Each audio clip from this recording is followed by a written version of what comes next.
Hello and welcome to episode number 47 of Tuesdays at 2. Different camera angle this week. One of my cameras didn't work, so excuse me, got a different camera angle, but I'm still here for you. We have an interesting topic. I want to relocate. So who am I? My name is Martin Buckland and I call myself an executive career management practitioner. And I manage the careers of senior executives across the world. And we'll go into that as we're talking about relocation today. I have helped hundreds of my clients, professionals, executives, mining, executive MBAs, relocate across the world. To me, well, I've relocated. I relocated from England. I'm an immigrant here in Canada 32 years ago, now a Canadian citizen. But it's an admirable move. It doesn't happen overnight, and it has repercussions on in your family unit, in your career. Totally, it's a huge new way of your building your career and advancing your career. So, people who have had international assignments, when they go back to their home country, are looked upon favorably because of the enormity of moving country. It's quite dramatic too. You can't just do it, as I say, overnight. You have to pre-plan. So you have to have the buy-in from your family, from your employer, wherever you are, and from a lot of other stakeholders. So you need to plan. It can be costly, but you can also get your future employer, wherever that is, maybe to foot the bill. And we'll talk a little bit about that as this Tuesdays at 2 unfolds. So to me, I think it's very, very admirable. I really do. It's not something that everybody wants to do, but I know that several people, many of my clients, they're ambitious and they want to exude and express that ambition, and then use an international assignment to learn things, because you take your family, you take friends or whatever with you, and you can learn a ton of stuff. So there are two approaches. You can have a job ready, in which case it makes it a lot easier. So maybe an internal transfer. But you can also no job, zero job. And you have to start off at the foundation, the groundwork, the bottom, and you have to build up. And there's certain things you need to go through. So be patient. It takes a long time. It's a very big time investment, but it can also be a financial investment. But I can tell you from looking at my clients who I've helped relocate, and I'll give you some examples towards the end of this, it's well worth it financially too, because it really is looked upon as career progression when you get back to your home country. So yeah, it's very admirable. It's a life changer. It is a total life changer. I remember when I came here in 1988, it was, even though it's Canada's an anglicized country, anglophone country, it is still a life changer. There was lots of things to adapt to. It's not the same as my home country back in the UK. So you had to adapt. But so it is a life changer for you, your family, but it's also great for your resume, great for your CV, your building of your career advancement. So let's talk about if you have no job, but you have the ambition, the drive to get to another country. Now, I would suggest if you make that decision, don't say, oh, well, I want to go to Canada, I want to go to the US, I want to go to Australia, I want to go to Hong Kong, I want to go to China. Be specific, be targeted.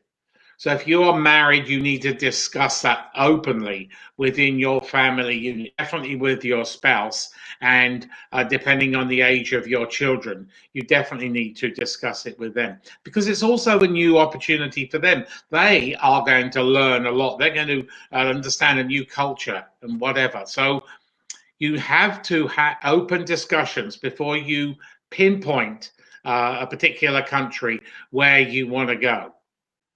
So I can help you because I've had clients in about 78 different countries in my private practice. I can help you where the different cultures and the problems, the issues of getting into those countries. But it is a life changer. It's very exciting as well. You know, you could do a 2 to 3 year assignment and then go back to your own country, but you will remember that 2 to 3 years for the rest of your life. So will your family. So think about it. So pinpoint a country. Don't be like this, but be like this. The same applies to job search. You need to, if you're on a job search, when you go, you got no job, and you're looking for a job in Australia or Canada or UK or whatever. So you need to be target marketing. There is a lot of things you need to understand before you embark on this. So it's, what are your skills? Are your skills transferable to another country? So those EMBA clients I work with, they've all got leadership, they've all got management expertise, and that is transferable. Mining is a huge sector on many continents, and yes, they are looking for people to transfer continents and countries. So what are your skills? Are your skills able to be work in another country or another continent, Africa or Asia or whatever? So you need to think about, well, what is the skill set I'm going to bring somebody in Canada or the UK or Australia or Hong Kong or whatever? You also need to think of the culture. You have to, and the internet there's so much you can gather about the culture, and also many of your friends may have gone to that country where you are thinking about going to. So ask them, well, what exactly is the country? Or some of your work colleagues right now may have gone to the country where you selected. So do a lot of due diligence. Culture, society culture, as well as corporate culture, is crucial in you making a decision to move, whether you do it domestically or you do it internationally. So think about the culture of that particular country. Some people don't want to go to where there is a bit of a hostile environment, whether it be religion or whether it be temperature-wise. Some people don't want to live in 90 to 100 degrees all the time. They want to vary it. They want to have the 2 or 3 seasons. So there's a lot of things you need to weigh in about that, the culture. The housing. What is the cost of housing? So, you know, house prices here in Canada or North America are rising due to COVID dramatically. So why you made a decision 6 months ago to come to Canada, that could be changed now because of the cost of housing. So understand what the cost of housing is, bearing in mind that the impact to your family. So what is the cost of living? You know, is it expensive? Is a loaf of bread 10 times, 5 times, 4 times to what you are used to in your home country? You need to do a lot of due diligence. So with the advent of the internet, you can do a ton of homework. And the quality of life, is it a good quality of life? Because you don't want to go where you're going to go down in the quality of life unless you really are up for a challenge, and maybe you're single. So think about all that stuff, weigh it up, consult people, do a lot of due diligence, use the internet, because everything that you gather, everything all the research, the pinpoint, will help you make that decision. So you can start off with maybe half a dozen countries, and then you can narrow it down. So it is possible to relocate in any particular economy, and I'm going to talk about that in a couple of minutes. So what is your right to work in that country? So if you have a European Union passport, you can move around quite freely in Europe without any boundaries or without any complications. But if you have a Canadian passport, you can't go and work in certain countries, or a US passport or a UK passport. You can't go work in certain countries without getting a visa. And there are different levels of visa. The US has different levels of visas.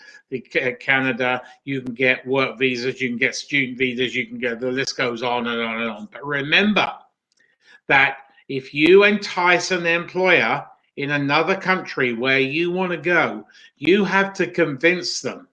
And there's a lot of convincing, a lot of dialogue, a lot of negotiation goes on. You have to convince them that they have to spend some time and some money in securing your visa. And I know a lot of my clients who've got visas and then got their permanent resident status in that particular country, and then gone on to become citizens of that country. It's perfectly feasible. But you have to have the patience, the diligence, the knowledge, the ambition, the drive to do that. So that's why professionals like me can help people like you.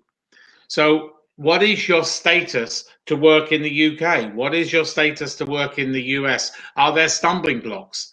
So make sure that you unravel all those stumbling blocks, and then ensure you are above board honest with a potential employer when you secure interest that you need them, not you. You need them to get a visa. That's the way it normally works in countries. So target, as I say, target your countries. Don't have you can start off with a big wide list, but narrow it down to 1 or 2 countries. The closer you narrow it down, the better it's going to be for you, the more rewards. You don't want to be, one morning you're going to be doing Belgium, the next minute you're going to be doing UK, next minute you're going to be doing Canada. You want to be very, very specific. So target countries and then narrow it down even further. I would suggest that you target companies. Avoid the job boards in those particular countries, and use target marketing. So who are the companies you like to work for in Lebanon, in Dubai, in Saudi Arabia, in Hong Kong, in Rwanda, UK, wherever you want to move? There are companies you will probably like to work in, and you can bring them a lot of value. Remember, if you've listened to my previous Tuesdays at 2, each one of you listening today has a value. Everyone has a value. You need to articulate that value, and you are selling yourself. So you're not selling yourself domestically, where you're in a domestic competition. Once you decide to relocate, you are selling yourself to the people. You're in a competition with the people who've worked there, who are native to that particular country. So the value, you have to really exude and express that value. That's all part of your branding. Those of you who listened to me before, on my YouTube, I've got several videos on branding, personal branding. Very, very important. So what is your right to work? Now, do you have to have a visa? Have you got a passport? Can you transfer quite easily between this country and that country? Target your countries, target your companies. Then you might get an international transfer. So think of the big global companies like IBM is a classic example. They do encourage internal transfers between countries. So that might be an option. If you work for a global Fortune 500 company, Fortune 100 company, they might be willing to transfer you from here to there, 4,000, 5,000, 10,000 miles away. Discuss it with them. If you like working for that company, discuss the opportunities of maybe transferring across the other side of the world or across the ocean. Many of them are open to that, because what is the value you can bring them? A lot. You can bring their new country a lot of value, but then when you come back, hopefully you can bring a ton of value. So remember, you are a product. So you have to market yourself as a product. So once you've got all that together, once you've decided and you're ready to roll, you've discussed it with your family, you've got everything in order. You may have you decided, well, what's the value of my house? I'm going to sell my house and all your shackles or transfer your stuff.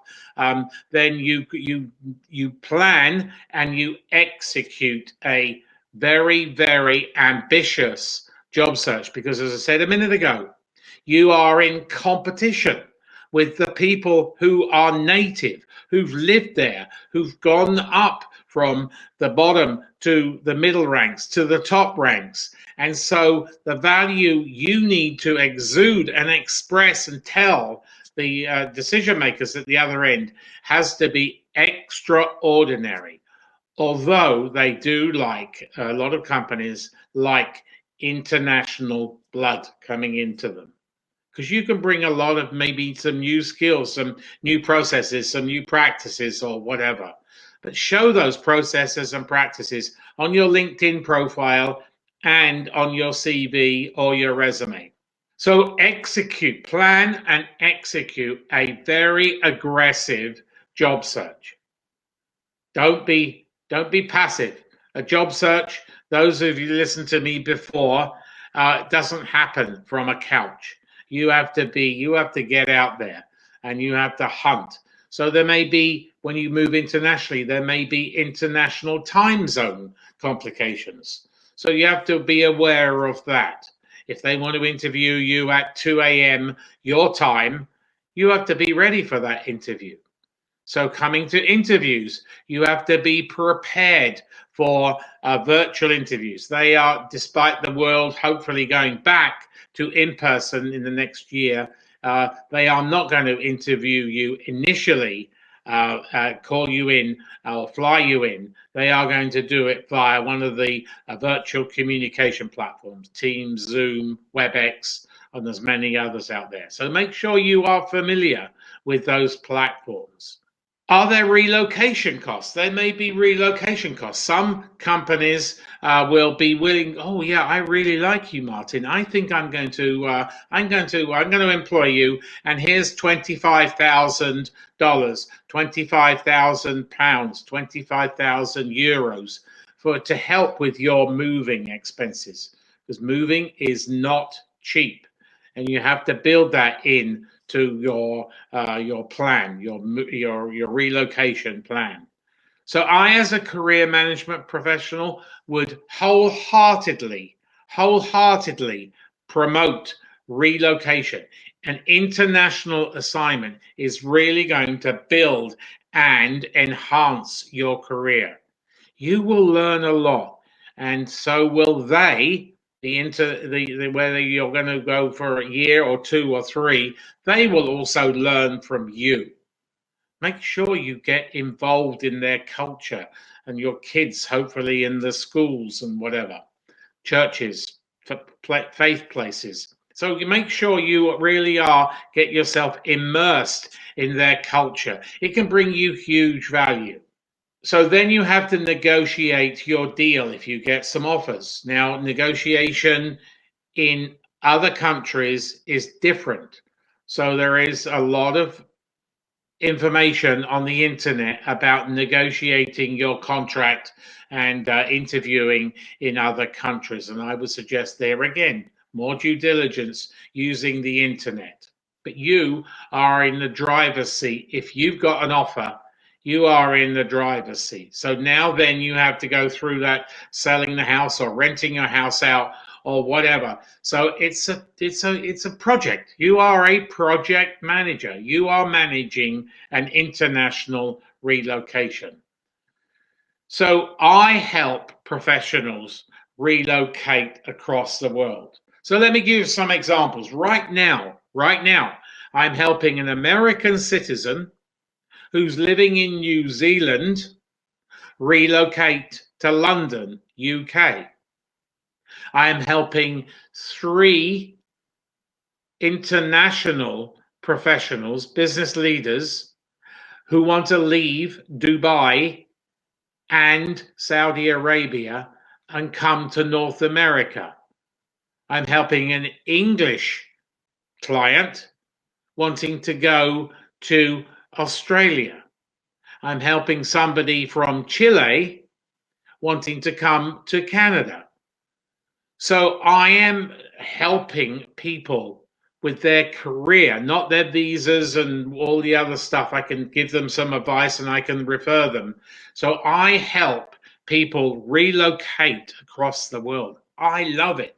To me, as an executive career management practitioner, there are zero barriers. The world, to me, is flat. I help people move across that flat world. There is opportunities for you. If you've always had that drive and that ambition, you can do it, even in COVID, when there are a lot more barriers. So those clients I've just been telling you about, and they're just a sprinkle of the clients I've had over the years, are doing it in COVID. It's tough because there are all sorts of barriers put in your way, let alone the quarantining and whatever. So if you are ambitious and you want to relocate somewhere else in the world, how about you give some thought to it? Or you can have a chat with me. I'll be happy to have an hour's coaching to see what value you can bring if you were to move to another country.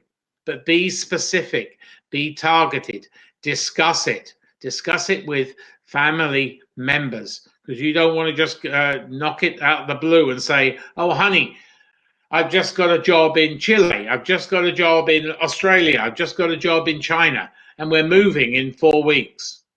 That is not good. Communication is very, very important. This is a huge uplift to you and everybody surrounding you. So I wish you well. I promote it, moving. I've moved myself, and I love working with people who want to move. Maybe it's just a temporary move, or whether they want to do immigration, a permanent move. So there are immigration lawyers as well who can help you. So think about it. If you do a temporary move, this is quite an enticement to many people. There is a status, and it's called expat, EXPAT status. You can get expat status in most countries, but you need to have your ducks in line, because it changes from country to country, so I can't be very specific. But having expat status puts you in a good and excellent tax situation for when you return to that country, whether you go for 1 year, whether you go for 3 years, or whether you go for 10 years. You don't want to be loaded by the tax man when you return to your home country for 1, 3, 5, or 10 years. You are out of the country.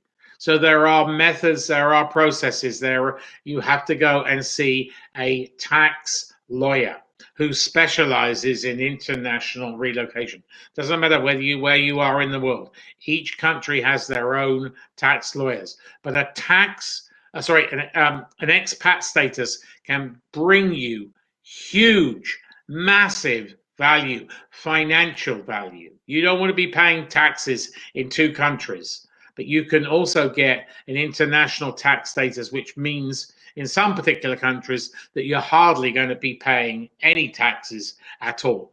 But you're going to be having fun. You're learning a new culture. Your kids are immersed in a new culture. Your wife, your husband is immersed in a new culture. You're learning. And that will be ingrained on your mind, your spouse's mind, and your kids' mind for infinitum. So hopefully you've got something from this Tuesdays at 2. Anybody got any questions? I see one's just come in. Jimmy, you may also consider comparing your net instead of gross, as taxes and global income tax, yes, can be surprising. Yes, that's what I've just sort of touched on. So yeah, there's a lot of stuff you need to weigh in. Don't just jump into it. You need to think about it. Think about it hard, because just think of the enormity of this. Moving just not just yourself, but your kids, your furniture, or what else, renting your house out in your domestic, your home country. If you're interested in my service, or you're interested in advancing your knowledge in executive career management, please visit my YouTube channel and subscribe, because there is a wealth of YouTube videos, and there are more coming. So press the bell button where you will be notified of all the future videos. Anybody want a free, no obligation resume critique? I'll be happy to give you 30 minutes of my time to go through it, but I do say it as it is. My name is Martin Buckland, and I manage the careers of senior executives across the world.